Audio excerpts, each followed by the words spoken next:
Chilling tales for dark nights.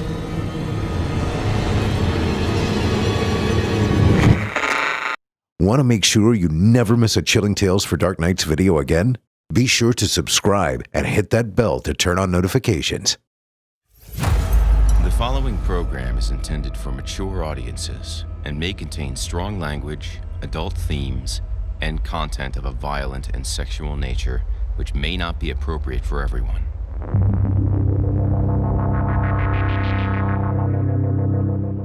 Welcome, listener, to the horror hell.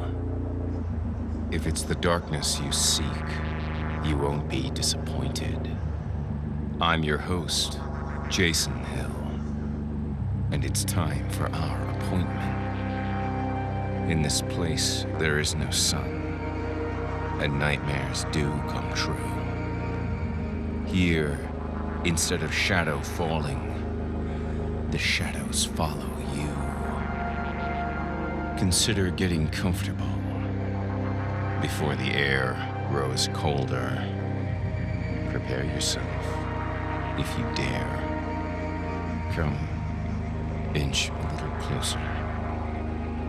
If darkness is what you're after, seek no more, your search is through. You haven't found the darkness, traveler. The darkness has found you.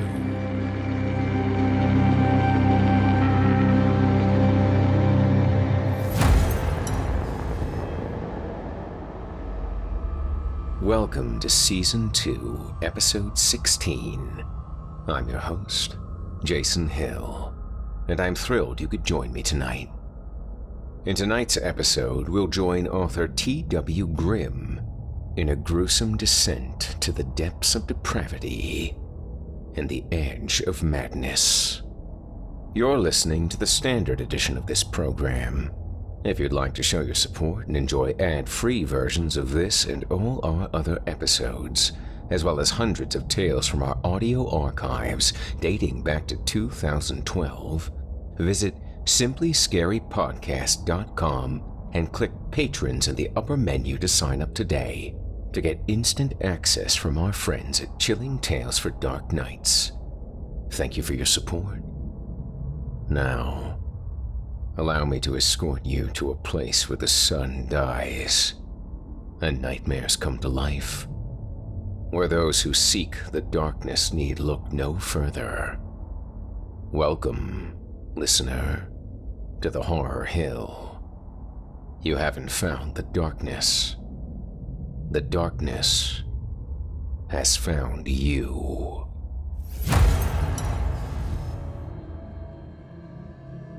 Now that you've made yourselves comfortable, gather around the upturned stone, but don't look too close, as what lies beneath might seek out a new home in you. Without further ado, from author T.W. Grimm, I give you The Summer of '79.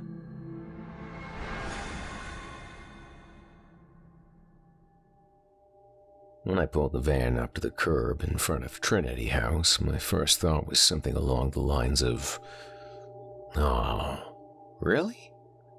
I must have the wrong address." My second thought was, "I don't want to go in there," closely followed by, "This is a bad place." I'd always assumed that a group home for psychiatric patients would be a little more modern and, well, official looking. But this place was straight from the cover art of a gothic horror novel. It was a brooding old relic from the Victorian era. Several thousand square feet of curling shingles, crumbling brick, and decaying stone foundation. From what I could see at just a casual glance, Trinity House would probably need tens of thousands of dollars in renovations to pass an inspection. I could scarcely believe that they'd managed to avoid having the building outright condemned by the safety code inspector. The woman who answered the door looked to be somewhere in her late 20s. She was short, chubby, almost frothing with false enthusiasm. Her smile was a beam of wholesome sunshine, but her eyes were cloudy and distant. She looked like the sort of person who practices smiling in the mirror. She glanced at the Sal's Electric logo on my jacket and chirped, "You must be the electrician. You're so early." No, that's okay. Come on in." The front entrance opened into a mudroom that was lined on both sides by an eclectic array of ratty-looking coats, each of them dangling from an identical plastic hook. The baseboard was bordered by a straggling line of Walmart brand footwear. The mudroom stank like mothballs and feet. "So, my name's Marla. I'm the personal support worker on the day shift. Anything you need, just ask." Marla extended her freckled little paw in the same manner a queen might proffer her hand to be kissed by a visiting dignitary. With her dimpled knuckles facing the ceiling and her fingers limply curled towards her palm, I shook it awkwardly and said, "My name's Brent. I'm pleased to meet you." She beckoned me to follow and took off at a brisk pace in her white New Balance sneakers. I staggered after her, my toolboxes bouncing off each leg in a painful rhythm as I struggled to keep up. I was led down a short hallway that opened into a sparsely furnished living room, a cavernous space with a vaulted ceiling and dingy wallpaper. Despite the fact that one wall was dominated by two enormous picture windows, the room was somehow still dim and thick with shadows. A small group of residents were gathered in front of an old flat-screen TV, all of them sitting on folding chairs that had been arranged in two razor-straight lines. Some of them looked over at us with startled expressions as we bustled past, alarmed by the outsider who had suddenly burst into their midst. Marla pushed through a swinging door at the far end of the room, and I found myself standing in a sad little kitchen. The linoleum was spiderwebbed with chips and cracks, and the appliances had all seen their best days back when people were still dancing the Macarena. Breakfast was laid out on some mismatched serving trays, 11 plastic bowls filled with lumpy oatmeal. Each bowl was accompanied by a slice of burnt toast and a styrofoam cup of instant coffee. It looked awful. "This way. Watch your step coming down." I was led through another door and down a steep flight of creaky wooden stairs. The concrete floor was damp at the bottom. I dropped my toolboxes with a little grunt of relief and wrinkled my nose. It stank overpoweringly of mildew and wet cardboard boxes. I took out my flashlight and had a look at the exposed floor joists overhead. I could barely make out the old wiring and ceramic knobs through the multiple layers of cobwebs. I felt a shiver run down my spine. I hate spiders. I fucking loathe spiders. Marla clapped her hands together with a moist little splut and said, "I should get this out of the way right now, I guess.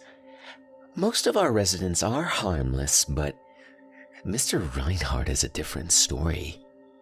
Fortunately for the rest of us, Douglas doesn't leave his room very often. He spends most of his time staring at the bird feeder outside his window. If at all possible, I'd advise that you avoid him." I see. Oh, well, thanks for the heads up. I waited for Marla to leave.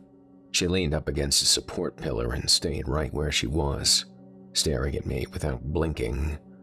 Her smile was gone. "Just to clarify what I'm saying, Mr. Reinhardt isn't physically dangerous, not anymore. It's more the things he says.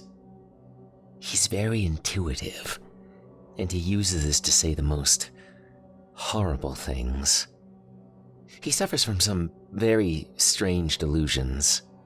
She lowered her voice to a husky stage whisper and added, "Mr. Reinhardt's health is frail. His time is coming to an end. To be quite frank, it will be a relief to us all. He's an awful man." I pointedly cleared my throat and interjected, "You know, I should really get started here." Marla emphatically shook her head no at my dismissal and leaned closer. The intensity behind her gaze was unnerving. "He's an awful man," she repeated. "And he says awful things. Don't respond to him. If you have to go into his room, just announce yourself, get it done, and get out of there." I didn't know what to say to this, so I offered her a little shrug and sighed. "Lady, I'm an electrician, not a therapist. I'm not getting paid to have conversations with people. Don't worry about it." Marla nodded her approval and finally retreated upstairs to serve her cold breakfast. When she was gone, the first order of business was to destroy the nasty shroud of multi-layered spider webs that was hanging mere inches above the top of my head. I brushed them away with an old corn broom I found leaning in a corner, grimacing and trying not to screech every time a live spider performed a kamikaze dive and sprinted across the floor. I shone my flashlight around and grumbled to myself. As I'd expected, some long-ago home improvement enthusiast had left a confusing clusterfuck in their wake. It looked like most of the old knob and tube was still there, running almost cheek to gel alongside the newer wiring. It was a mess. "Nothing ever easy," I told the corn broom. The trailing tangles of spider silk that were caught at the edge of the bristles made the broom look a bit like an unkempt old man, and I had to smile a little. "Your name is Douglas," I announced, "in honor of the boogeyman that lives upstairs." Once it had a name, the broom became unsettlingly anthropomorphic in the gloom. A wizened old face, glaring at me from beneath a cloud of silvery hair. I leaned it against the wall and wiped my hands on my pants. "He's an awful man," I thought. And suddenly, Douglas the corn broom didn't seem funny anymore. I hid it behind the furnace where it wouldn't be able to see me, and I got to work. Trinity House seemed to ooze a kind of sour, mildewed energy that matched the smell of the peeling wallpaper. I couldn't imagine struggling against the grim specter of mental illness in such a dreary place. A surreal environment of dim lighting, long shadows, and oppressive silence. I wanted out of there as soon as possible. I kicked into high gear and moved along at a brisk pace, and it wasn't long before there was only one outlet left to replace. However, as my shit luck would have it, the outlet was located in the proverbial lion's den, Mr. Reinhardt's room. Just a few more minutes worth of work, I thought, and then I'd be zooming back to the shop with the radio blasting and fresh air ripping through the windows. How bad could it be? I took a peek through Mr. Reinhardt's open door before knocking, hoping to get a sense of the man before I had to actually deal with him. There was a neatly made single bed tucked into a corner, bookended by a mismatching dresser and nightstand. A small table and chair set was stuffed into the opposite corner. There was a cactus plant at the table. The room smelled strongly of carpet shampoo, and beneath that, the sour tang of old piss.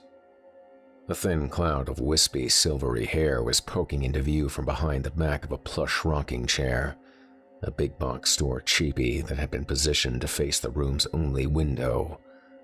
There was a heart-stopping instant where I actually believed that it was Douglas the corn broom propped up in the chair, and I almost bolted before I realized the owner of the diaphanous hair cloud was faintly grumbling to himself. I hovered in the doorway and listened for a while, granting the old man a silent audience for his rambling stream of consciousness diatribe against all that lay beyond the walls of his room. I had a feeling that this was his favorite pastime.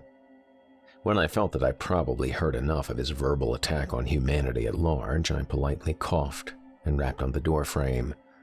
I announced my presence in a loud, clear voice, carefully enunciating my words as I spoke. "Hello, Mr. Reinhardt? Hello? My name's Brent. I just need to pop in for a few minutes and replace the old tandem outlet in the corner. The grumbling abruptly ceased, but the cloud of hair didn't stir or move in the slightest. The image of the cobweb-encrusted broom popped back into my mind, unwelcome and unbidden. It was Douglas the broom after all, laying rigidly against the chair and gazing blindly out the window while it waited for its special guest to arrive. It would be smiling its vapid corn broom smile at nothing and no one and nowhere at all, just smiling away and lurking with a predator's steady patience, waiting for me to come on in and close the door behind me. Of course, that was completely ridiculous, wasn't it? I let 10 seconds tick by before I knocked a second time and started to repeat my introduction. I was interrupted by a hoarse, papery voice that hissed, "I heard you the first time, you goddamned idiot. I'm not deaf. Get in here. Do what you're gonna do." I felt my cheeks flush red. I mumbled a sheepish apology and got to work. Mr. Reinhardt didn't bother to respond. The only sounds in the room were the labored gurgle of his breathing, the skittering rustle of wire being pulled, and the occasional whir from my driver. The silence was thick with unspoken malice. I'd never felt so profoundly uncomfortable in my entire life. I was just about to install the faceplate and get the hell out of there when Mr. Reinhardt's angry, rasping hiss unexpectedly drilled into my ears again, making me flinch and drop a screw. "I saw what you did." I paused and turned his words over in my mind, puzzling over their meaning. I had no idea what he was talking about. Speaking slowly and carefully, I said, "I'm sorry, but I'm not sure what you mean by that." "I saw what you were up to in the office, shithead." I gaped uncomprehendingly at the back of his chair. I had a sinking feeling that things were about to get unpleasant. "What are you talking about?" "I saw you go in the office and rummage through the medication cart. Stealing pills is my guess. All these pill junkies running around these days, it's a goddamn disgrace."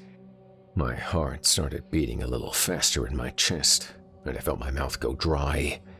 I dragged my tongue over my lips and said, "I didn't do that. I didn't even go in there." "I know that." Mr. Reinhardt barked, and he choked out a ragged fit of coughing. When it passed, he wheezed.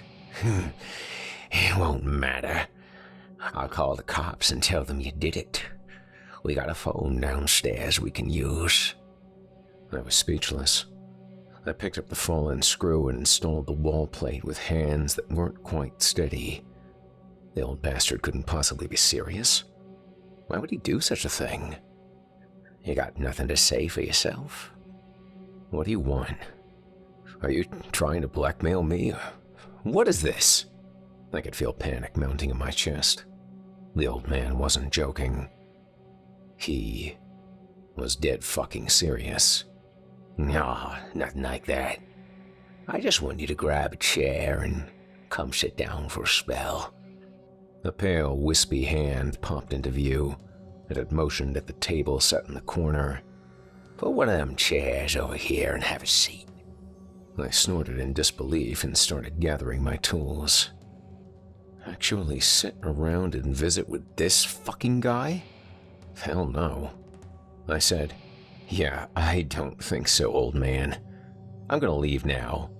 "You'll do it, but the cops come pounding on your door with a warrant," Mr. Reinhardt corrected me.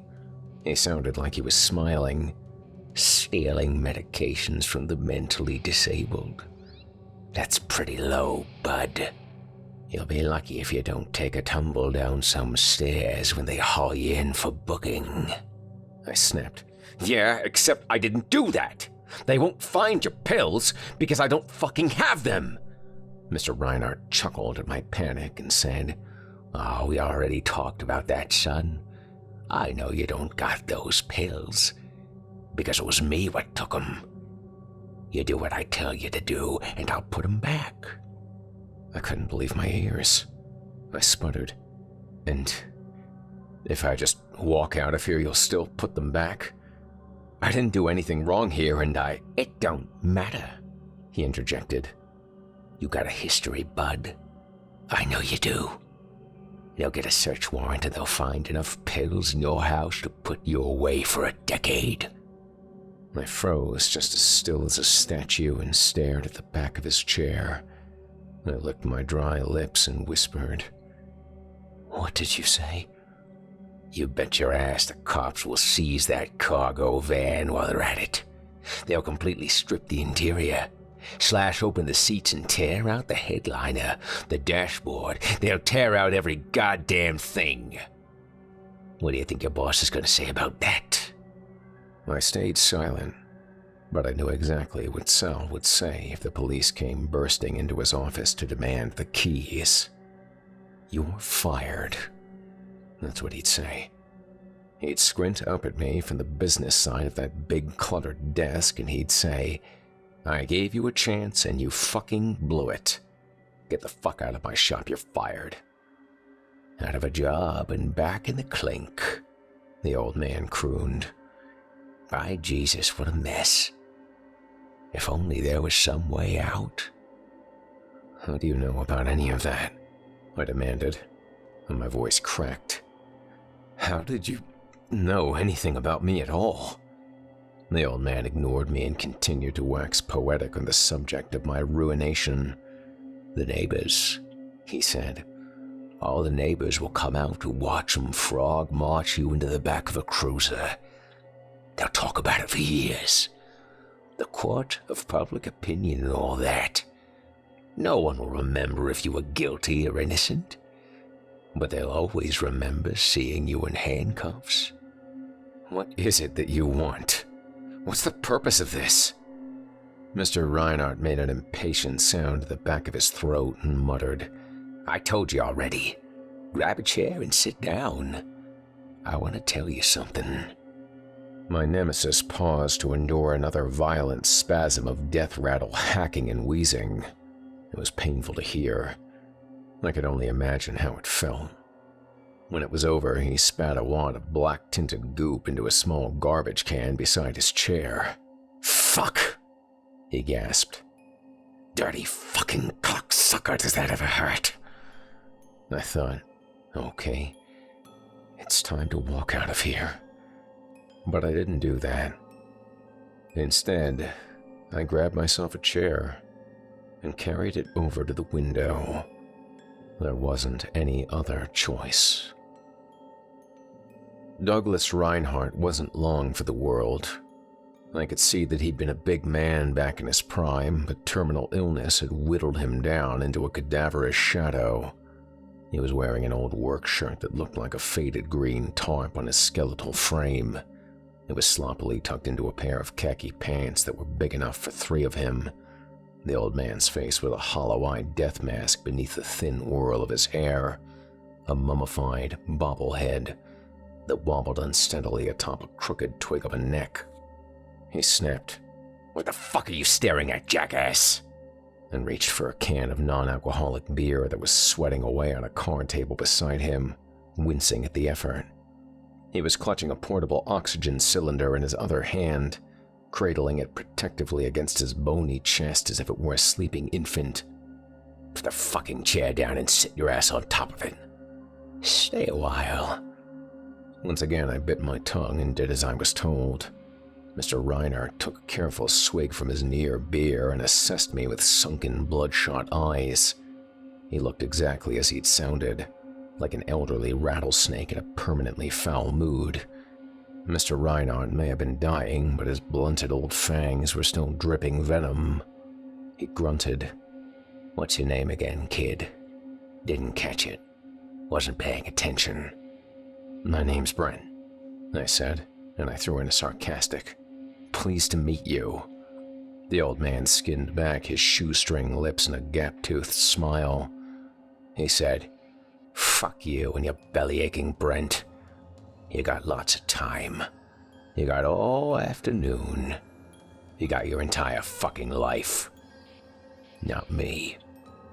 My life got taken away from me. He took another sip of his watery placebo and put it back on the table. His emaciated stick arm was trembling slightly from the strain of holding the can. "You been doing electric for very long, kid?" "Few years. Started my apprenticeship after I stopped myself right there. I was about to say, after I got out." The old man twitched the corners of his mouth in a knowing smirk. "Me? I was a contractor and general handyman. Had my own business. Built fences and sun decks and the occasional roofing job. Life was pretty good. We weren't rich, but my wife never had to work. I wouldn't allow it. A woman's place is in the home." Mr. Reinert saw the look on my face and waved it off, an arrogant, dismissive gesture that pretty much said everything I needed to know about him. "I never raised a hand to her, not once in 9 years. I wasn't an abusive man, never was. She minded herself and the kids. I kept us afloat, and life was pretty good. But in the summer of '79, it all went to shit." He trailed off, staring morosely at his broomstick legs while his breath whistled in and out of his nose. I shifted around in my chair and waited. "It started out with a robbery," he said. "Someone broke into my shed when we were going into town. A bunch of my tools got stolen. They got my table saw and my good socket set, too. I had to spend most of my savings to replace it all. It wasn't insured. The cops barely even gave a shit when I made the report. They just shrugged and told me that it happens all the time. Next, it was the truck. The body was rotting out in a few spots, and one of the front bearings was starting to go, but I was planning to take care of all that later in the summer. But then the son of a bitch started leaking oil all over the place, and I knew I was probably up shit creek. I got under there and seen that just about all the seals decided to crap out at the same time, and the oil pan too. I could hardly believe it. The truck just wasn't worth the trouble no more, so I scrapped the old girl and picked up a used van at a dealership. They fucked me on the financing, but I didn't have any money to put down, and I was fucked without it." Mr. Reinert's eyes went muddy with anger. The memory of this outrage still burned hot and fresh in his laboring old heart. "It wasn't long after that when I started seeing things out of the corner of my eye," he said, and the bloodless slash of his mouth tucked itself into a sour crescent. "At first it would only happen after dark. I'd see them when I was focused on something in front of me. You know, reading the paper or watching the tube, something like that. They'd scurry across my peripheral vision, just a quick glimpse from the corner of my eye. I'd whip my head around real quick to try and catch a better look at them, but there wouldn't be nothing there." The old man glared at me, clearly expecting some kind of response. I didn't know what he wanted me to say, so I asked, "What did these things look like? I mean, as far as you could tell." He considered my question with a grave expression, struggling to find an adequate comparison that I would be able to understand. He said, "Well, they didn't buzz around like a fly or a skeeter. Nothing like that. They would actually run around in thin air, darting past my head on all these fast little legs like a spider, I guess. Well, they didn't look like spiders. Not exactly, but it's close enough." An instant chill pricked up the hair on the back of my neck. Mr. Reinert nodded and smirked a little at my discomfort. "This went on for a couple of weeks before I couldn't take it no more," he said. "I went to see an eye doctor. He told me it was a retinal detachment. Just a few tiny little tears way back inside each eye. He said it wasn't nothing serious. I was just seeing shadows from the tears. Said there wasn't nothing he could... Oh, sweet Jesus. When it was over, the old man spat a fat, murky glob into his trash can, and he wiped the tears from his eyes with a bitter and resentful kind of shame. It was hot that summer, he wheezed. Hottest one in years. In those days, air conditioners weren't cheap. You'd open all the windows and put on the fans, but it was stinking hot in that house. You know? Just ignorant in there. It made you half crazy. The sweat always rolling down your face and your shirt sticking to your back. Flo kept bugging me to cough up for a couple window shakers. Said the heat was driving her nuts. It wasn't in the budget. We couldn't afford it. But she didn't want to believe that. I said, well, maybe you should have walked her through the finances then. Sat her down and had a discussion. A discussion, the old man repeated, and he shook his head in mock wonderment. You haven't never been married yet. When a woman decides that she wants something, her ears stop working. There isn't gonna be a discussion. No. I just try to do the Christian thing and suffer them in silence. Flo, the spiders, the kids always hollering at each other, all of it. But it was impossible. His hands clenched into skeletal fists. He shook one in the air and said, there I'd be, trying to watch the television, with Flo bitching in my ear and sweat dripping into the crack of my ass, and I'd see him out of the corner of my eye. I'd see him running around, scurrying over top each other, so many of them.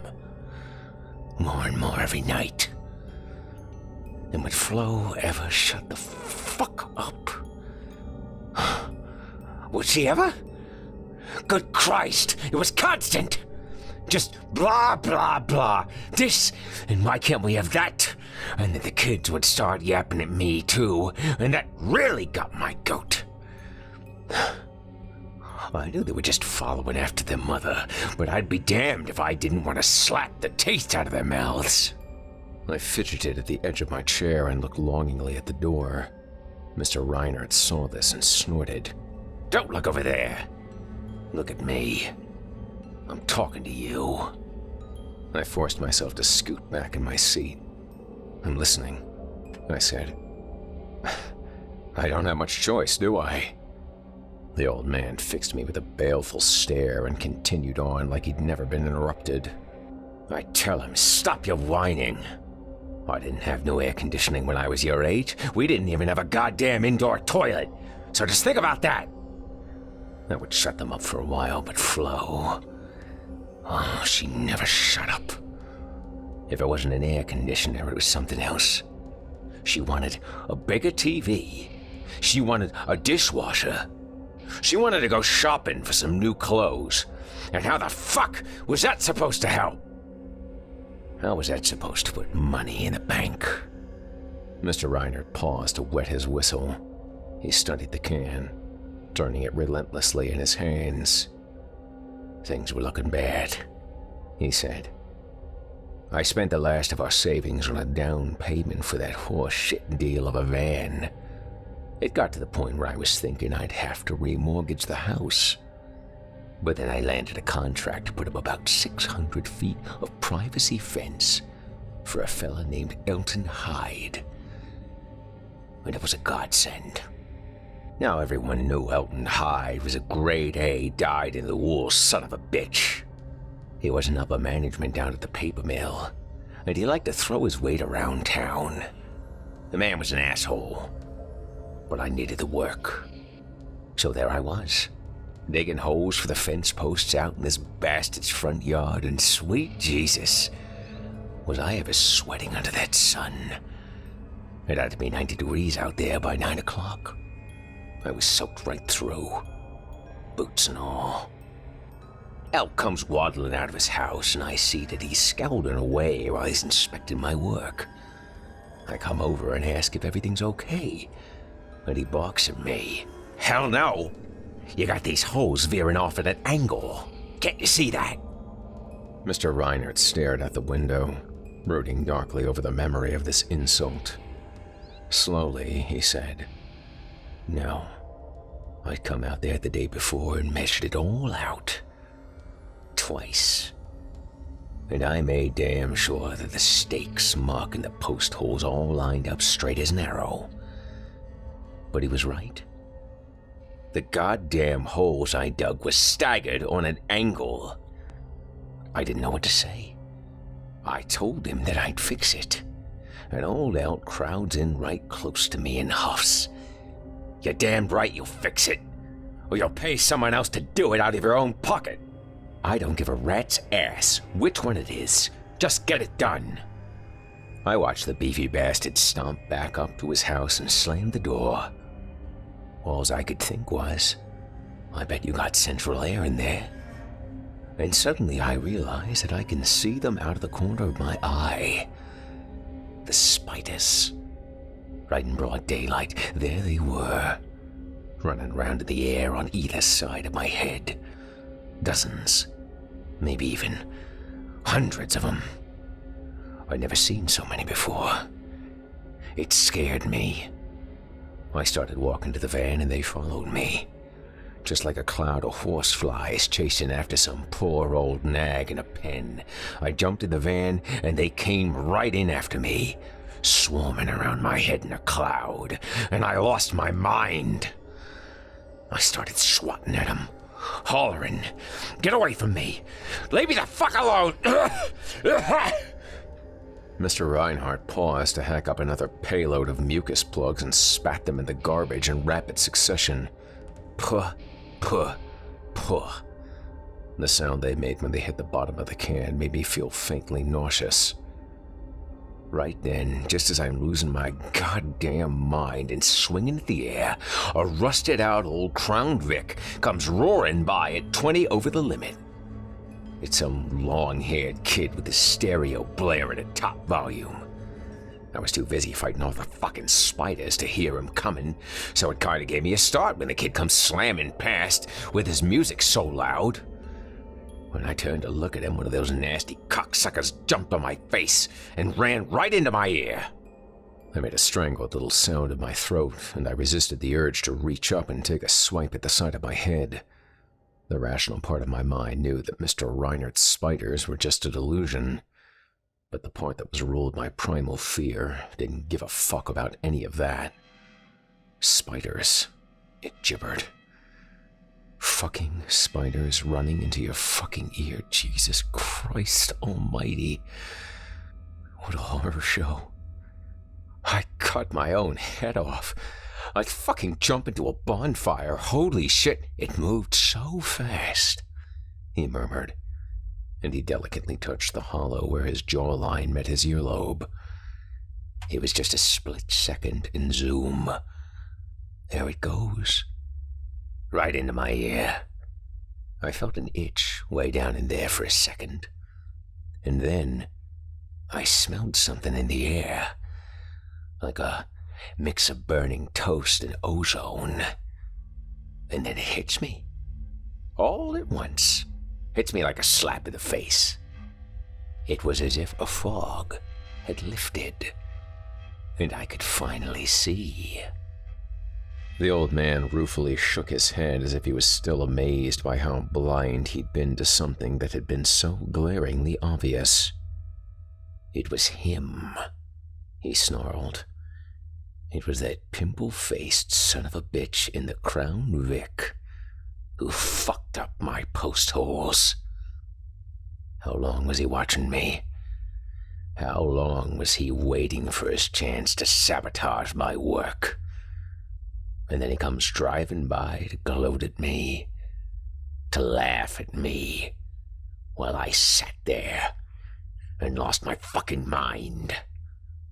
I knew it was him. I knew it, like I know my own name.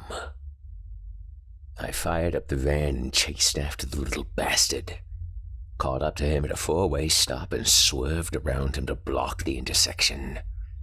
I run up to his window and the kid looks scared, like he already knows that he's done for. He pokes his head out his window and yells, "Hey, What the fuck is your problem, man? Like you didn't know what he'd done to me. Hey, maybe he didn't, I ventured. I mean, maybe. Mr. Reinert stuck his chin out and spat. Bullshit. He knew. I didn't even have to say anything. I just ran up and hammered him as hard as I could in the nose. I felt it explode under my fist. His head flopped back on his skinny little neck, and I grabbed a fistful of that long, greasy hair. He was slapping at my arm and squealing, "Somebody help me," in this real high, girlish voice. And somehow that pissed me off even more. I started pounding his face in with my free hand, just driving it in there, hard as I could. The kid went limp after the second punch, but I didn't stop. I couldn't stop. His blood was on my shirt, and I still couldn't stop. It wouldn't. The old man trailed off, but I knew what he was going to say. He was about to say, "It wouldn't let me."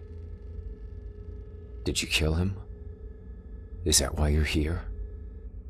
Well, not at the time. Although I was aiming to. He smiled. I wish I had. I felt a chill skitter up my spine at his matter-of-fact tone, completely nonchalant, as if beating someone to death with your bare hands is just something that happens every now and then. I'd known some real psychos during my stint in jail, and the frail old man sitting before me was as dangerously unbalanced as the worst of them. Some old biddy stuck her head out of the front door and started yelling that she was going to call the cops. I fed the kid one last haymaker and told her, "You better get the fuck back in that house, you nosy old bitch." The old bat took a good look at me and seen that I meant business. Her eyes got real big behind her glasses, and she popped back through the door like a prairie dog. I'll bet she never moved so fast before in her life.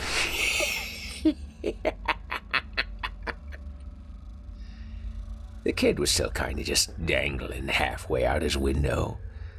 I ripped off his side mirror and bounced the fucking thing off the back of his skull. I told him, "Get out of town, cocksucker. Don't let me see you again." He just groaned and kept bleeding. I was 5 minutes down the road before I passed a couple cruisers ripping the other way with their cherries on. I pulled over to let them pass, just like a good citizen. He paused to take another breather, and I realized that, despite the fact that the old bastard made my skin crawl, I was becoming morbidly captivated by his story. Listening to him was like watching an 18-wheeler slowly drift over the double yellow and into oncoming traffic. I knew that the outcome was going to be disastrous, but I could not look away. "Where did you go from there?" I asked, and the mad joy at beating the shit out of his long-ago rival faded from his eyes. "Home," he said. "I figured the cops would be looking for my van, but they wouldn't be looking very hard. Not over some dope fiend with hair halfway down his back. The best thing to do was head home and wait for morning. I never thought there'd be a reason to look over my shoulder in my own goddamn house. I was wrong."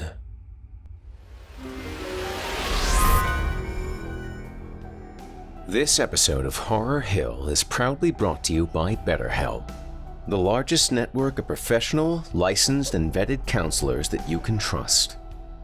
Is there something interfering with your happiness or is preventing you from achieving your goals? Of course, I've had plenty of difficult periods in my life.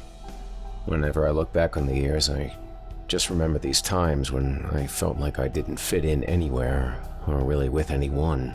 Don't get me wrong, I had friends, I had good friends, but it's not the same as having somebody who understands you or wants to understand you. During those isolated periods of my life, finding a therapist or a counselor just seemed so remote. Like, where do you start? It's expensive, too. And I guess I just went on feeling lost. I'll tell you, if I could do any of those periods again, I would certainly take advantage of a service like BetterHelp. BetterHelp works by assessing your needs and matching you with your own licensed professional therapist. You can start communicating in under 48 hours. It's not a crisis line, and it's not self-help. It is professional counseling done securely online. There's a broad range of expertise available which may not be locally available in many areas, and the service is available to clients worldwide. You can log into your account anytime and send a message to your counselor. You'll get timely and thoughtful responses, plus you can schedule weekly video or phone sessions so you won't ever have to sit in an uncomfortable waiting room as with traditional therapy. BetterHelp is committed to facilitating great therapeutic matches so they make it easy and free to change counselors if needed. It's more affordable than traditional offline counseling, and financial aid is available. BetterHelp wants you to start living a happier life today. Visit their website and read their testimonials that are posted daily. Here's an example from a real BetterHelp customer. I've only been working with my therapist for a few weeks, but already I feel like things are different. If nothing else, I am seeing that my thoughts and emotions are valid. I also feel like I'm talking with someone who understands and can help me navigate those issues. I've been on BetterHelp before, but this therapist has been the most help by far. Another review simply reads, "I love her, she's fantastic," or "she's wonderful," or "the best counselor so far." So don't wait on being happier. Visit betterhelp.com/hill, that's better HELP, and join the over 1 million people taking charge of their mental health with the help of an experienced professional. In fact, so many people have been using BetterHelp that they are recruiting additional counselors in all 50 states. And don't forget the special offer for Horror Hill listeners that get 10% off their first month at betterhelp.com/hill. Thanks for giving BetterHelp a try today, and for your support of this program and the sponsors that make it possible.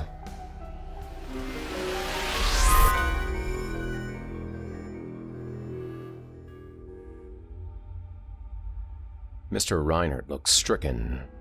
He fiddled with his oxygen tank with trembling hands. "Flo didn't even look up from the tube when I shuffled to the front door," he wheezed. She stared at the screen and said, "You're early." I mumbled something about it being too hot out there and made a beeline for the laundry room. I scrubbed most of the blood out of my shirt in the laundry sink and tossed it in the washer. There was a real bad stink coming off me, a stench like burning wires, and my head was aching something awful. My hands were swelling up too, and it hurt like a bastard. All I wanted was a beer and a shower. Everything else could wait a goddamn minute. I started for the bathroom and something on the floor caught my eye. It was just barely poking out from underneath the dryer. I fished it out and saw that it was a receipt for a box of decon. I thought to myself, well shit, we got some rats. And let it drop back on the floor. I didn't want to think about anything except a cold beer. I drank one standing in front of the open fridge, and then I drank another one, took a long, cold shower, and lay down in our bed with the fan pointed at my face to keep the sweat from pooling in my ears. I was just about to doze off when I realized that Flo never said anything about us having a rat problem. Never even mentioned it. Mr. Reinert shook his head and stabbed the air between us with an accusatory finger. Flo was always a good wife to me before that stinking hot summer came along, he croaked. Always was. But let me tell you something. That woman hadn't done nothing but complain for weeks on end. She'd bitch about every damn thing you could imagine. She complained so much you'd think it was a fucking job. But she never even made a peep about a rat infestation. It wasn't right. I knew that it wasn't right. I figured I'd worried about it later and tried to relax, but I couldn't sleep. Every time I closed my eyes, it was like a slideshow. I'd see the receipt for the decon, then the hippie with his face all busted up. Then I'd see that receipt again. Flo kept popping up, and Elton too. I couldn't tell if they were laughing or screaming. I think they were doing both. The look in his eyes made my skin crawl. They were crackling with old, smoldering rage. A fury that would not and could not be abated. Not ever. Mr. Reinhardt could live to be 10,000 years old, and that fever would still be boiling away in the black cauldron of his heart. Douglas Reinhardt may or may not have been suffering from a break from reality, but there was no doubt that his soul was twisted beyond redemption. He was really and truly damned. The corner of the old man's mouth curled into a sneer, as if he could read my thoughts. He held up his can in a sarcastic salute and said, "You think you know, don't you? You don't know shit, cocksucker. None of you know shit. You all flutter through life on your tippy toes, all smiles, and who gives a goddamn, while you fiddle fuck your way around town, and what? What do you know? Trusting as a child, all of you, and you don't know shit fuck at all." Mr. Reiner tapped the side of his skull and grinned a humorless grin. "But I know," he gasped. "I know the darkness, Brent. You better believe it." He slumped back into his chair, his face slowly tinging a light shade of purple as he struggled to catch his breath. In the silence, I finally admitted to myself that I was afraid of him. He was an awful man, and he was prone to saying awful things. But it was far more than that. Douglas Reinhardt was tainted. I could almost smell his decaying humanity beneath the stringent bite of the antiseptic they had used to clean up his incontinent piss puddles. He scared me very badly. And how, exactly, did Mr. Reinhardt know about the legal troubles in my past? How did he know I was still doing the thing that got me locked up in the first place? He didn't even know my fucking name, so how? The old man grimaced at the pain in his chest and struggled to sit up straight in his chair. "I had another beer for supper that night," he said. "I watched the 11 o'clock news to see if they'd mentioned anything about, you know, what happened. But they didn't say nothing about it. Flo came and stood in the doorway for a while with her arms crossed. I could feel her looking at me, but I pretended like I didn't notice. She stood there and watched me for a good long while before she made a big show of clearing her throat to get my attention. I thought she'd ask me if I wasn't feeling so good or something like that. But nope. All she said was, "You sleeping out here tonight?" I says, "Yep, I think so." And I'll be goddamned if she didn't look relieved. My own wife didn't want me in the bed with her no more. 9 years of marriage, 2 kids, a life I'd carved out for us with my own hands. It was over. And why? Why? That lost, bewildered expression flitted across his features once again, there and gone, in a split second. And then boom! All at once the spiders are back. And they weren't just crawling around beside my head this time. Hell no! They're all over the fucking walls, the ceiling, every goddamn place. Thousands of them. The whole fucking room was swarming with the bastards, and I could hear them. I could actually hear the sound of all their little feet pitter-pattering against nothing at all. At the same time, that itch came back, something fierce, just burning away in the back of my brain, so fucking hot that my eyes started watering. Flo sees the look on my face and asks, "Are you okay?" And it was all casual, you know? Like there wasn't any reason to be freaking out, because there weren't 6,000 invisible bugs running through the air and one scratching around inside my brain like it wasn't hot enough in there to fry an egg at the fucking coffee table. Mr. Reinert shook his head in grave disappointment. Well, when she said that, hell, I don't know. I didn't even think about it. I just popped right up like a jack-in-the-box and belted her in the mouth. I watched in silence as he took a quivering breath from his oxygen tank. He chased the canned air with a slurp from his near beer and spat into the garbage can. She fell straight back and her head bounced off the doorframe. The old man wheezed. I grabbed her up by the front of her nightgown before she could fall, and I shook her like a rag doll. It ripped at the seams, and she started to cry. I could see blood on her teeth, and God help me, I was glad that I'd made her bleed. I was glad, because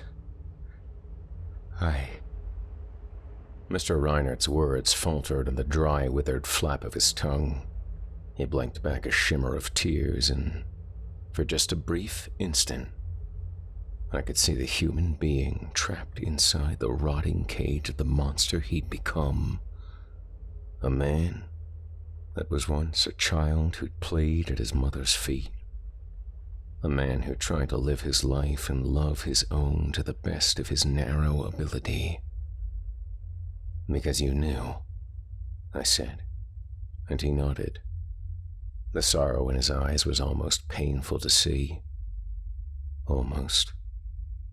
Because even though Mr. Reinert was likely a very sick man, he was also a very bad man. An awful man. And in the summer of '79, he had done awful things. She was against me, the old man croaked. He was talking at his hands, which were clenched together between his bulbous knees in a tight, bony knot. It was plain as day that my own wife hated my guts. And she always had. She was biding her time all those years, just playing her part and pretending to be a good wife to me. I didn't want to believe it, but I knew that it was true. I hauled her in close, almost nose to nose, and I told her, "You don't fool me no more. Do you understand? You don't fool me. Go clean yourself up and don't you dare wake those kids. Don't you fucking dare." "You're a charming fella, aren't you?" I muttered. A spark flickered in the old man's eyes and he leaned forward in his chair. Almost by reflex, I cowered away from the possibility of his touch. I didn't want him to touch me. He was unclean. "It's because I lived such a charming life," Mr. Reinert snarled. "How's about you shut the fuck up and let me talk? How's that sound?" I tried to look him directly in the eye in a meek show of defiance, but I failed. Mr. Reinert shook a warning finger and said, "You're gonna sit right there and goddamn well listen to every last word I got to say. I spent almost 40 years of my life bouncing back and forth in the street to the hospital. And in all that time, there hasn't been one single soul that ever sat down and actually listened to what I got to say. Not once. So you shut your mouth and you listen, or I swear to Christ you'll be eating breakfast in the tank tomorrow morning." "Listen but not judge," I said to my boots. "Right. Come on, you can't." "I can," he rasped. "Don't you dare judge me, you ignorant son of a bitch." "Were you there?" "No, you snot-nosed punk. You don't know jack all about nothing." I held up my hands in surrender and said, "Okay, I'm done. continue. What happened after you hit your wife? Mr. Reinert stared a couple of smoldering holes through my head and grunted. I let her go and she ran off to cry in the bathroom. Wouldn't you know it? As soon as the door shut behind her, the spiders were gone. Poof. Just disappeared in the blink of an eye. That horrible fucking itch was gone too. All at once. I wasn't mad anymore. I just felt drunk and tired and scared. My hand hurt like a dirty bastard. My mind was spinning off to every direction at once. There was something going on, some bigger scheme that I couldn't quite understand. I didn't see the whole picture yet, but I knew I was getting close. I drank another beer and popped one more while I sat there and stared at the wall. I don't remember falling asleep, but I woke up to snow on the TV screen. The sky just starting to get lighter in the east. My first thought when I opened my eyes was, I need to take a drive right over to Elton's place right away. I popped some aspirin and snuck into the kitchen to grab my bottle of Johnny Walker before I left. I nipped away at it while I drove into town. I drove past his house and seen there were lights on inside. I parked just around the corner, where he wouldn't be able to see the van from his front window. It wasn't long before a car backed out of his garage, and he could have knocked me over with a feather because it wasn't Elton's white Cadillac that pulled out of there. It was the hippie in his Crown Vic. Mr. Reinert drained the last dregs of his non-alcoholic beer and stared morosely at the empty can. He went past me and I followed him with my headlights off. The kid drove to an all-night gas station at the edge of town. I waited a little ways down the road while he filled up his tank. When I seen him go inside to pay, I rolled up in the van and waited for him to come out. The little bastard didn't know I was there until I popped on the headlights. He froze like a rabbit for a second. Then he took off running for his car. I threw it in gear and squealed after him. When he seen he wasn't going to make it to the car, he tried to scamper back to the gas station. I hit the ground running and tackled him head first into one of the pumps. Mr. Reinert slapped his hands together to mimic the sound it made when the young man's head cracked into the pump. It made me wince, but he flexed his hands and smiled his way through the pain. Mr. Reinert was clearly enjoying this part of his narrative. It was his favorite part of the story. I dragged him back to the van by the scruff of his neck. The kid was only half conscious, just sort of waving his arms around in the air and moaning, "Don't do it, man. Please don't." His face was completely fucked from the beating I'd laid on him the day before. He looked like someone painted him 5 shades of purple, all swollen and cut up. Just a complete fucking mess. He started making some noise when I tossed him in the van, so I squeezed his air off with both hands and told him to keep his mouth shut. I tied him up with a couple of extension cords and shut the door on his crying. The clerk was peering at me through the window, so I pulled my hat down low and peeled out of there. I headed north and drove up the old gravel pit. The pit was abandoned back in the 60s. And it was just a giant, scummy old pond by this point. Most of it was rainwater and fertilizer runoff from the cornfields. It reeked like a shithouse. I dragged Mr. Dipshit over to the edge of that dirty cesspool, and I said, "You got to explain yourself, mister, right now." He said, "I didn't do nothing, man. You're fucking crazy." Well, that wasn't the answer I was looking for, so I held his head under the water and counted to 10. I pulled him out and asked him if he was the son of the bitch that stole my tools. He says he's never stole nothing from nobody, and I laughed at him. I says, "Well, look, we got a goddamn saint over here. Let's give him another baptism." The kid started crying at me with all the please bullshit, but it didn't do him no good. This time I held him under until I counted to 20. When I let him up, I asked him again if he stole my tools. He said, "I'm sorry, man. I needed the money." And that pissed me right off. I slapped him in the mouth and told him I needed the money too, cocksucker. Now what about the truck?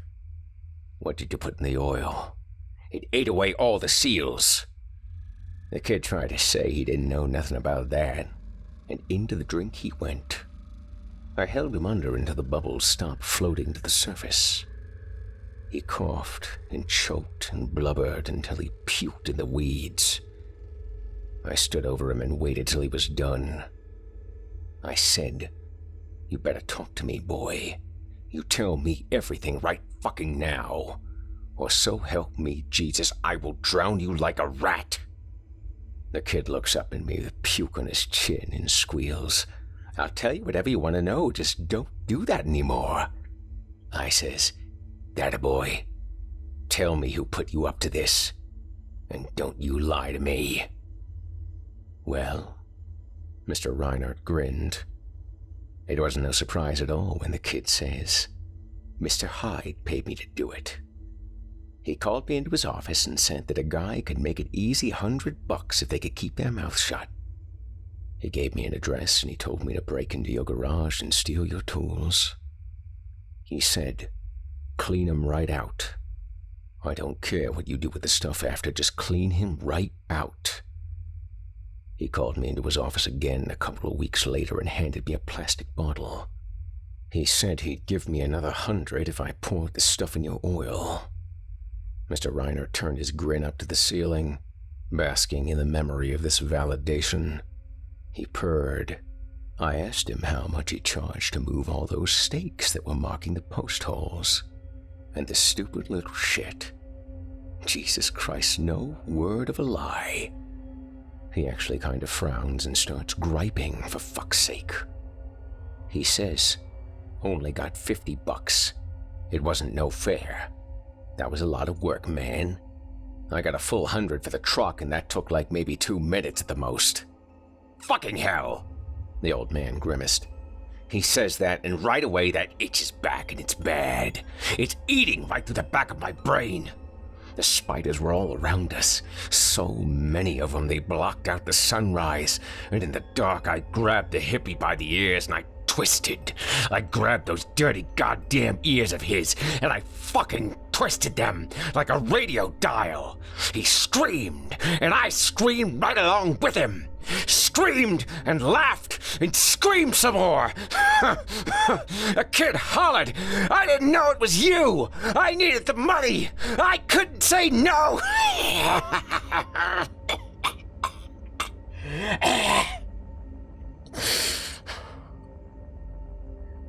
And now you see.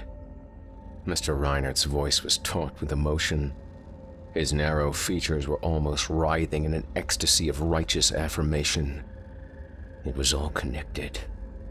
He paid one of his grunts from the mill to do his dirty work. You know why the bastard hired me to put up his fence? To keep me close. That's why. To have complete control over me and my destruction.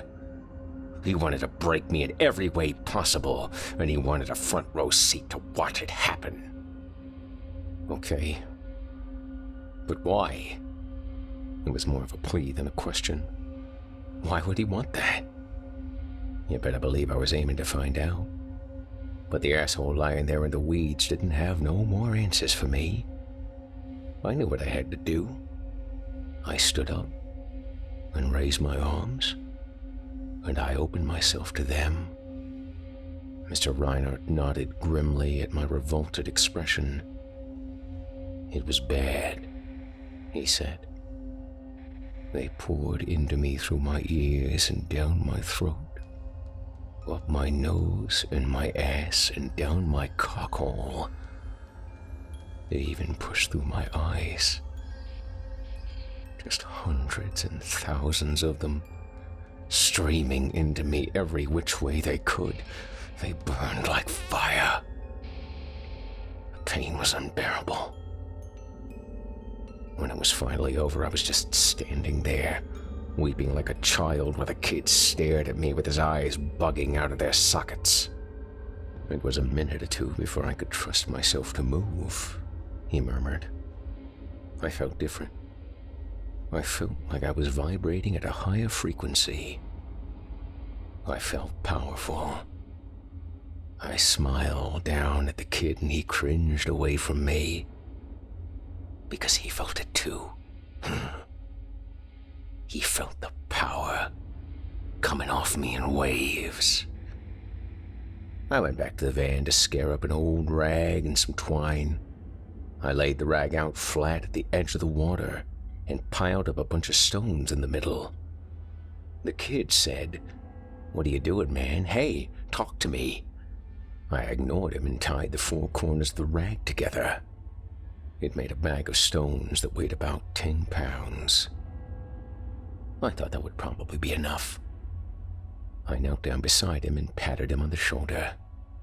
I said, "I don't give a fuck if you knew me or not, bud. Maybe you were just doing what your master told you to do, like a good dog, and I can't blame you for that. But you still bit me, son. Now, I gotta put you down." The kid started bawling and screeching for help, trying to roll away, and I gave him a good stomp on the kidney.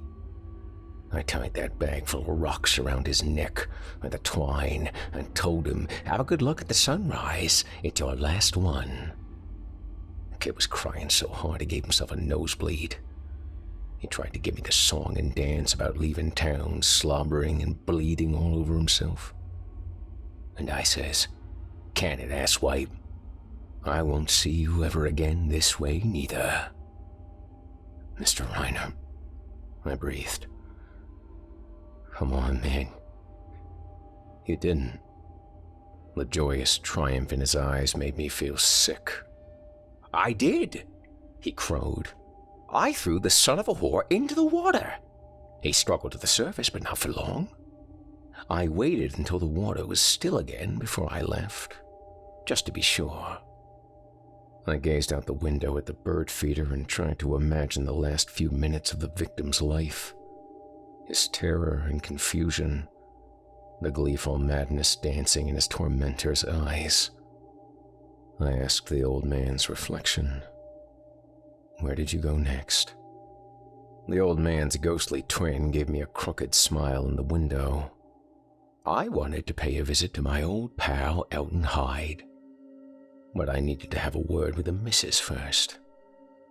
There was a reckoning at hand. There were questions that needed answers. And by Christ, she was going to answer them." Mr. Reinert's rattling breath hitched in his chest, and he was doubled over by another coughing fit. When it had run its course, he spat the vileness that had been expelled from his lungs into the wastebasket and croaked, "Give me another one of those fake beers, kid. I'm dry." He pointed to a cooler that was tucked beneath the table. I plucked a can of no-name, non-alcoholic swill out of the inch or so of cold water that was slowly warming up at the bottom of the cooler and tried to hand it to him. Mr. Reinert shook his head and grumbled, "Pop the tab for me. I can't hardly do it no more." I swallowed my distaste for the man and did as he asked. He took a trembling swallow and groaned, "It's like dying of thirst when there's water all around you. I can't drink the real stuff anymore. Liver's shot. Lungs are shot. Everything's rotting away." What happened when you got home?" I interrupted. I was caught somewhere between complete disgust for the man and eager impatience to hear his story out to the bitter end. I didn't want to listen to one more word from this elderly degenerate's mouth, but at the same time, I was burning to hear it all. "I drank down almost a quarter of the bottle of Johnny Walker by the time I pulled into the driveway," he said. "Didn't even feel it. I was humming like a live wire. I felt like I was stretching my own skin, like I was 300 pounds of gunpowder crammed into a matchbox. I slammed through the front door and hollered, "Florence, where are you? It's time for a reckoning, woman." Flo was nowhere to be found, but I could smell something cooking in the kitchen. There was a crock pot of stew bubbling away on the counter, and beside it there was a note that said, "I fixed you some supper. It might be the last meal you ever get from me. I don't know what got into you last night, but I won't stand for it. I took the kids and went to my mother's house. We won't come back until you fix whatever is wrong with you. Please take care." Mr. Reinert bared his yellowing, picket fence teeth in an unconscious snarl. He choked out, "I crumpled up a note and threw it in the garbage. Fix what was wrong with me. Fuck's sake." I couldn't hardly believe it. I slammed down the lid and started to walk away, but something made me go take another look in there. The old man rubbed his temples and grimaced. It was in there, way down at the bottom of the can. She tried to cover it up with some plastic bags, but the top of the box was just barely peeking out. It was a package of decon, and it was empty. I looked at the box, and then I looked at the crock pot, and I looked at the box again. I knew what she'd done, but I didn't want to believe it. It was just too much. Mr. Reinert blinking away a sudden brightness in his eyes and drank deeply from his fresh can of near beer. Now there was only one way to prove to myself what I already knew to be a fact. I grabbed a pry bar from the van and brought the crock pot outside. I walked out to the backyard and called, "Hey, Fido, come get some victuals, you stupid son of a bitch." The neighbor's dog comes barreling over the sticks, his snout to the fence, happy as hell that I finally noticed him. I gave him a little taste of the stew off my finger. His tail was wagging, and he started jumping at the fence, barking and drooling and carrying on like the dumb fucking mutt that he was. I could see that no one was home over there, so I pried off a couple fence boards and let the mutt slip through onto my property. I lured him to my shed with the stew and set it on the floor. He was already wolfing it down as I closed the door. When it was gone, he scratched at the door and cried to be let out. I knew the process was going to take a while, so I went inside and drank some more booze while I paced around the house. I finished most of the bottle and I still couldn't feel it. All I could feel was this strange hum all through my body. I could swear my feet weren't touching the floor when I walked. Mr. Reinert paused his narrative to watch two sparrows pick away at the contents of the bird feeder with quick, darting movements. "These two have been coming round pretty regular for a while now," he said. "Crafty little buggers. They team up on the bigger birds and give 'em hell until they fly away." "The dog?" I prompted. The tiny smile that had bloomed on his lips while watching his feisty little sparrows wilted into a scowl. "The dog," he echoed. I waited until 5 o'clock or so before I went out to check on him. He was lying on the floor and shaking like a leaf. I could see that his nose was bleeding. That's what happens, you know. They get ruptures and bleed out from the inside. Anyway, I'd seen enough. I couldn't let the mutt suffer no more, so I pulled out my flick knife and "Okay." My voice was tight in my throat. "I get it." Solemnly, Mr. Reinert intoned. There wasn't no pleasure in doing that. I had to do it. I had to be absolutely sure before I took it the rest of the way. I was never an abusive man, Brent. Never was. But I couldn't stand for it, could I? No, sir.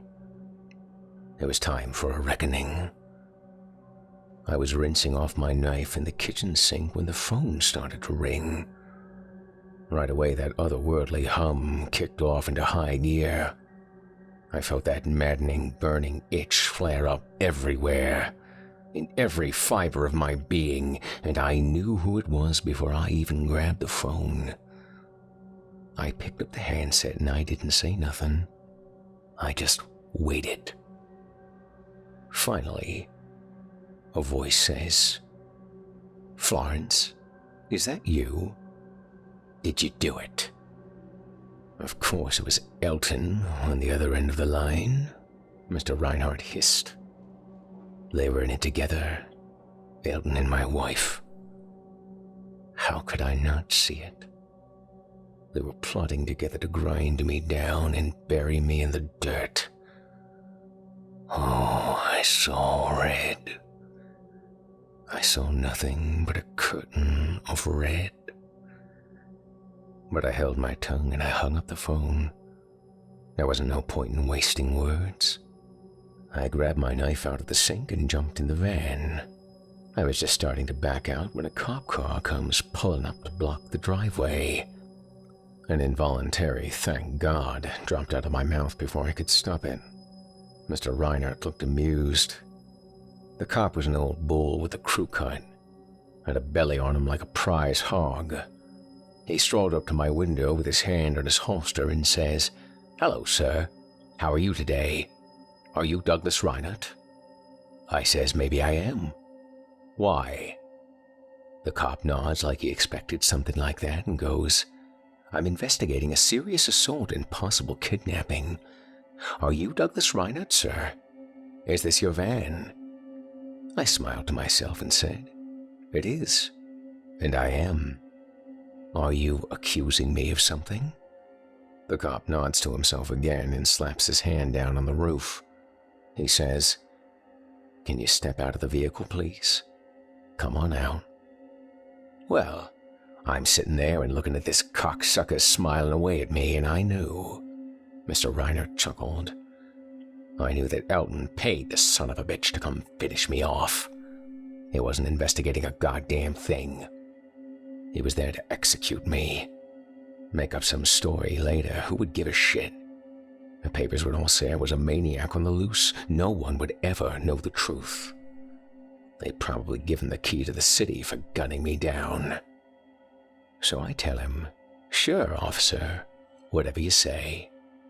I reached for the door handle with one hand while I snuck my knife out with the other.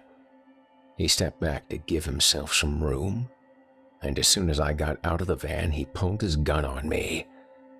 We looked at each other dead in the eye, and he says to me, "We're going in the house now, Douglas. Walk. Make any sudden movements and I'll shoot you in the back." I asked, "How much did he pay you?" And the cop blinked at me in surprise. "Turn around and walk into the house," he says again. I laughed at him and said, "They tried to drive me crazy and it didn't work. They tried to poison me and it didn't work. Now this. Fuck you, and fuck them too.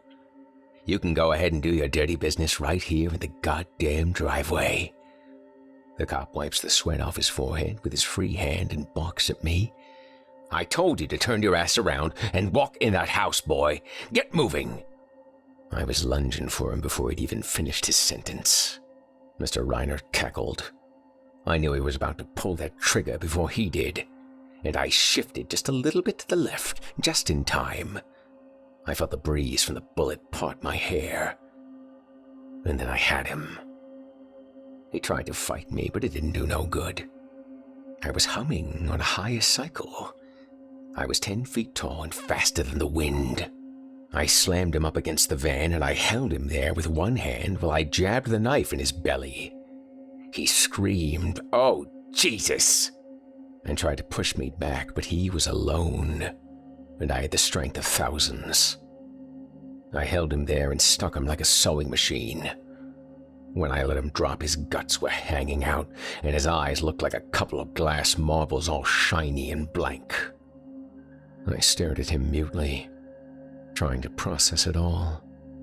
I saw that Mr. Reinhardt was looking noticeably worse as his story wore on, which was no mean feat when you consider how terrible he'd already looked at the start.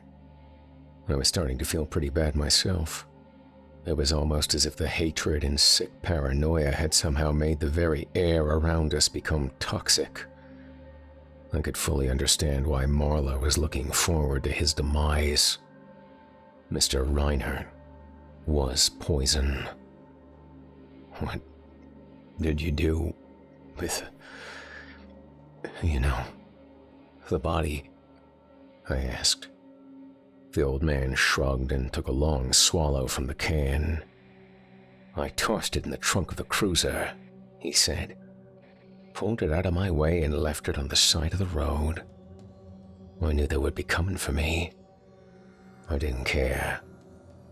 My life was already ruined. The only thing left was to even the score. A reckoning, I said. He gave me a solemn tilt of his chin and a nod. I backed up to a puddle of blood and left my driveway for the last time. It was time for a long overdue chat with my good friend Elton Hyde, and then I'd be off to have a word with the missus. And after that, Mr. Reinhardt gazed out the window with a wistful expression, a caged bird who had never truly been free. I figured there wasn't going to be an after, he finished. He looked exhausted. That's where I was wrong. There was an after, and it's been dragging on me for much too long, Brent. I'm glad that it's almost over. I'm so goddamn glad. I glanced at the clock on the wall and was surprised to see that it was almost 2 o'clock. I'd been listening to Mr. Reinhardt talk for over an hour.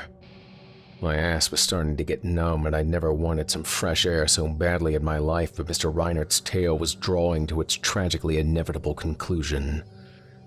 I would soon be free to escape his odious sphere of influence. I didn't bother sneaking around this time, he said. I just pulled right into his driveway and walked up to his front door. I knew he was in there, and he was expecting me. That was fine with me. It wouldn't make no difference at all. He was one man, and I was legion. I was 10 feet tall and faster than the wind. I could hear the clouds scraping the sky, and I could see every single pore in the concrete under my feet. And I knew, Brent. Mr. Reinhardt tapped a bony finger against his temple. I knew things no man has any right to know. There was random information flying in and out of my head, stuff about people and places and all kinds of things. I knew the front door wouldn't be locked. And sure enough, it wasn't. I stepped out of the heat and right into a wall of cold. Elt had himself some central air, that's a fact. I walked into his living room and dragged my knife across his big leather couch. And I yelled, "Come on out here, fat boy. Don't make me come looking for you." It weren't long before Elton comes stepping out from behind some fancy French doors, and I'll be damned if he didn't have a big smile on his face. I told him, "You got nothing to smile about, you son of a bitch. Me and you are gonna settle the score." Elton just smiles even bigger and beckons me to follow him. He says, "I got something you need to see." He slips back through the sliding doors, and I rush after him, faster than the wind and humming like a live wire. I went after him, and I saw him standing at the end of a long hallway. He was peeking through another door and smiling away to himself. He puts his fingers across his lips, and he motions for me to come have a look. Mr. Reinhardt's words screeched to a phlegm-choked halt, and he inhaled with careful, controlled desperation from his cylinder. All at once, he panted. I feel this hot, ripping agony all over my body. I had enough time to say, "Oh, sweet Jesus." And then they were spraying out of me like a fucking fire hose. My ears, my mouth, every which way they came in, that's how they left. I tried to scream, but I was choking on them. I couldn't even fall down. I was frozen right on the spot by the sheer force of it. I was shaking like I was being electrocuted. When it stopped, their power, their confidence, it was gone in an instant. And I was all alone in the world. Alone and scared. And I didn't want to see what was in that room. Not at all. Mr. Reinert lifted the can to his lips with a trembling hand. It sloshed over the rim and spattered his pants with foam. He threw it at the window with a curse. The impact made the glass shiver. Outside, the birds at the feeder exploded in a panic of cascading feathers. "Nope, not one bit," he gasped. Elton acted as if he didn't see none of that happen. He looked back at me and said, "Come on, come see this." I shuffled down that hallway all alone, and I forced myself to look through the door. It was Elton's bedroom. He had this king-size bed in there, you know, with 4 posts and a big walnut headboard. And who do you think was sleeping in that bed? Who do you think was all nestled down in there, sleeping snug as a bug in another man's bed? I said, "It was your wife," and was surprised by the hoarseness in my voice. Mr. Reinert nodded slightly and tried to keep his lip from trembling. A trail of tears slipped down the gaunt planes of his cheeks. He didn't bother to wipe them away. I stumbled back and Elton pushed me down the hall with that smile of his, just marched at me and shoved me along with that shit-eating grin until I was cowering against his front door. He says, "She was never yours. Those kids aren't yours either. Nothing was ever yours. It always belonged to me. Now get your sorry ass out of my house and don't you ever come back." And then he grabbed me by the scruff of the neck, the son of a bitch, and he threw me out. Mr. Reinert buried his face in his hands. His wire-thin body quaked with the ferocity of his sobs. It was an ugly thing to see, but I didn't look away. "A reckoning," he wept. "Oh, there was a reckoning, you bet there was. Only it was me on the receiving end, wasn't it? I crawled to my van on my hands and knees. I didn't even have the strength to stand. I drove back out to the gravel pit and sat in the shade of a sumac tree. And I was alone, Brent. I was alone as any man has ever been alone in this world.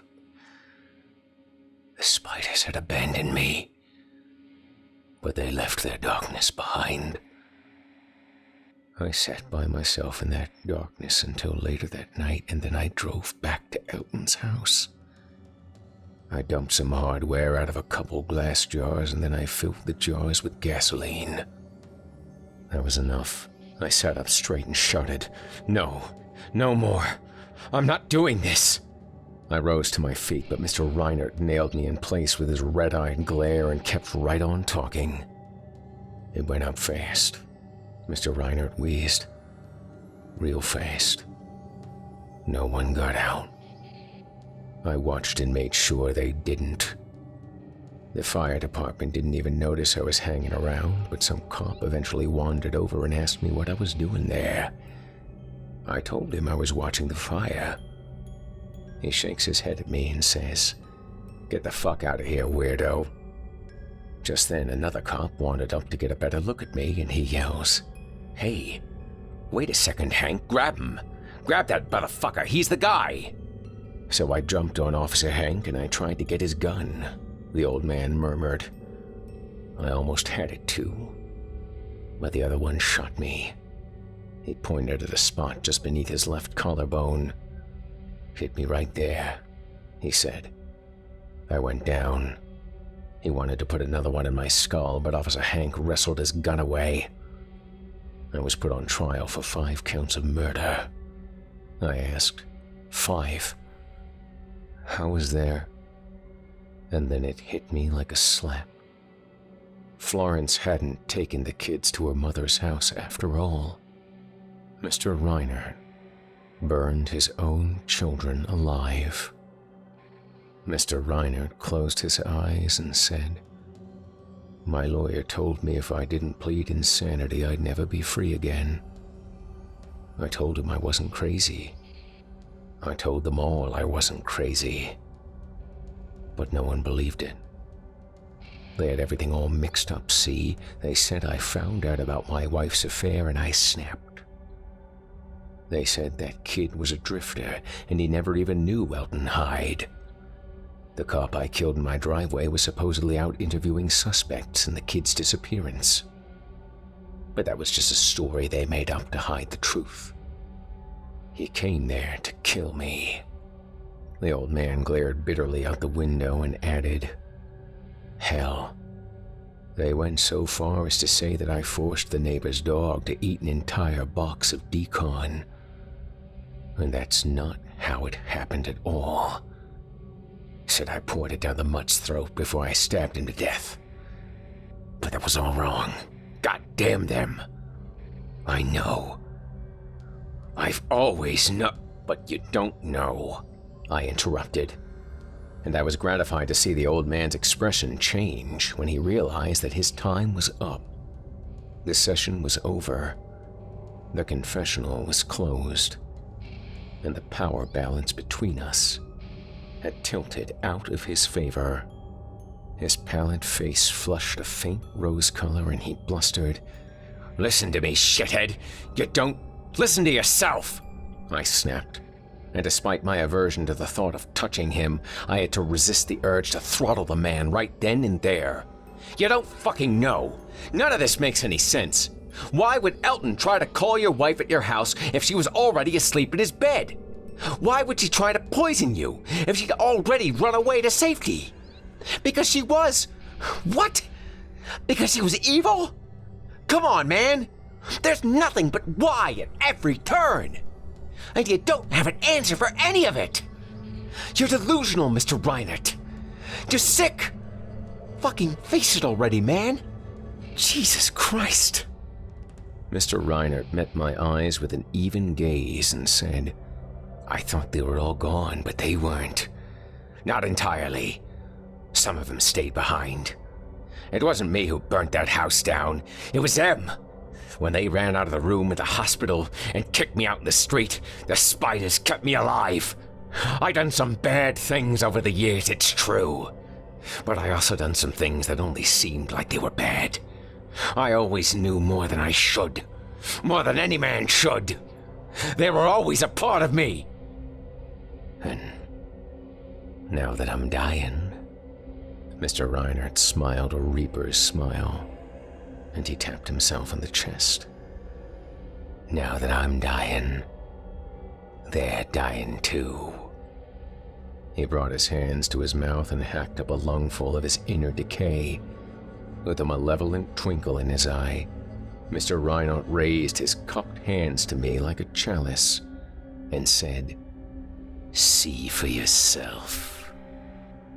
I looked down into the hollow between his palms and uttered a shrill scream. I tripped over my chair and fell to the floor with a wham that shook the walls. My flailing hand slapped Mr. Reinert's garbage can as I hit the carpet, knocking it over and spilling its contents everywhere. There was something weakly struggling in the thick ooze that Mr. Reinert had gleefully held out for my inspection. I don't know what it was, but I can say that it almost looked like a spider. Not really, but it was close. If you understand what I mean. it was close enough. The things that came crawling out of the garbage can looked much the same, although I couldn't really say for sure because I was already running out the door before I even knew that I was back on my feet. I left my tools behind. I pounded down the stairs and shoved Marla aside when she tried to get in my way. She went sprawling with a squawk of surprised indignation, and I was out of there, sprinting for the van and squealing away from the curb with the pedal to the floor. I went back to the shop and told Sal that I was done. He chased me out to the parking lot, puffing with the exertion of hauling his bulk at such a brisk pace, and he demanded I tell him why I was quitting. I had nothing more to say. I was just done, and that was all. I jumped in my car and drove off with Sal still yelling at me in the rear view mirror, and that was the last I ever saw of him. I was done. I would never work as an electrician again. I became an accountant instead. I mostly do personal taxes and small business stuff. It's easy work, and the money's nice. I flushed the pills a long time ago, and that was that. I've walked the straight and narrow ever since. Life is simpler now, and I'd like to think that I'm happy. However, I do have one rule that I follow religiously, no matter what. No basements. Not ever. I avoid all basements like the plague. That's where the spiders are.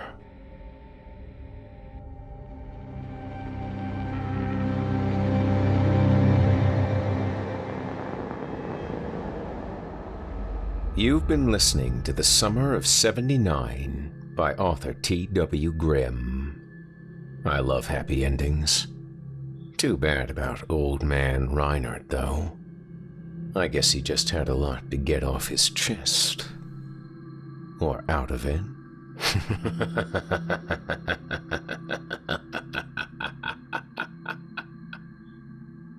I'd like to personally thank you for joining me for this episode of Horror Hill. Don't forget to tune in again next week, when I yet again regale you with a handful of tales to terrify, plumb from the most depraved depths of the human imagination. Tonight's story was brought to you by T.W. Grimm. Grimm is a self-published horror novelist from southwestern Ontario, and the author of 99 Brief Scenes from the End of the World, Tripping Over Twilight, When the Stars Fall, and The Promises We Make in December. Now available on Amazon.com. To learn more about TW and keep up with him, visit his official blog at twgrimm.blogspot.com or follow him on Twitter and Facebook. If you enjoyed what you've heard on tonight's program, please take a moment to stop by our iTunes page or wherever else you listen to your favorite podcasts and leave us a 5-star review and a kind word. It makes a huge difference and would mean a lot to me. If you'd like to hear a premium ad-free edition of tonight's and all of our other episodes, visit simplyscarypodcast.com today and click the Patrons link in the menu at the top of the screen. You'll find yourself at chillingtalesfordarknights.com, where you can become a patron for as little as $5 per month and get access to our entire audio archive dating back to 2012, including past episodes of this program, all of our other shows, and hundreds of standalone releases, all of them ad-free and available to download or stream. If you happen to use Facebook, Twitter, Instagram, or YouTube, you can follow and subscribe to Chilling Tales for Dark Nights there, where you'll get all of our latest updates and new releases and have the chance to interact with us each and every week. You'll find me personally on Facebook, Twitter, and Instagram as well. Until next week, listener, when we meet up once again atop the horror hill for yet another dance with darkness. I bid you good night. Sleep tight, listener. And whatever you do, if you hear scratching at your door, don't open it. The darkness may have found you, but it's up to you to let it in.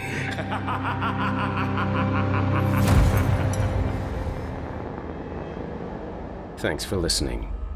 You've been listening to the Horror Hill Podcast, a production of Chilling Entertainment and the creative team at Chilling Tales for Dark Nights, and a proud member of the Simply Scary Podcast Network. Visit simplyscarypodcast.com today to learn more about our network and our other amazing storytelling programs. Tonight's program was hosted, and its featured stories performed by yours truly, Jason Hill. Selected stories have been adapted with the kind permission of their respective authors. Original music provided by Felipe Ojeda, Luke Hodgkinson, and Jesse Cornett. Final mixing and mastering by executive producer and director Craig Groshak. The program's artwork by yours truly, Jason Hill. Logo by Craig Groshak. Got a terrifying tale of your own that you like performed? I take submissions. Email it to us today at submissions@simplyscarypodcast.com to have your work considered for production in a future episode of this show. That's submissions@simplyscarypodcast.com. If you enjoyed what you heard on tonight's program and are joining us on your favorite podcast app, subscribe to us to be sure you never miss an episode, and leave us a 5-star review and a comment. Your feedback means a lot to me. You can also follow Chilling Tales for Dark Nights and yours truly on social media to connect anytime and get the latest updates on this and our other programs. If you're listening on the Chilling Tales for Dark Nights YouTube channel, do us a favor and hit the subscribe button and the bell notification icon for Chilling Tales for Dark Nights as well to get more spooky tales from me and the crew, and another episode of this program each and every week.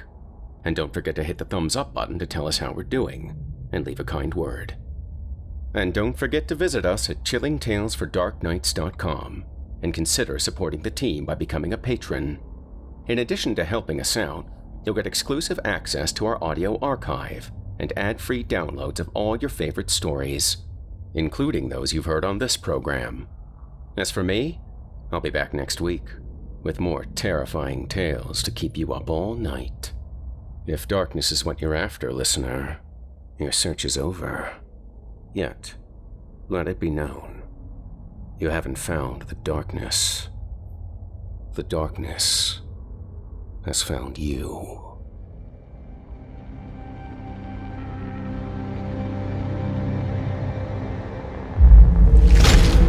Chilling Tales for Dark Nights.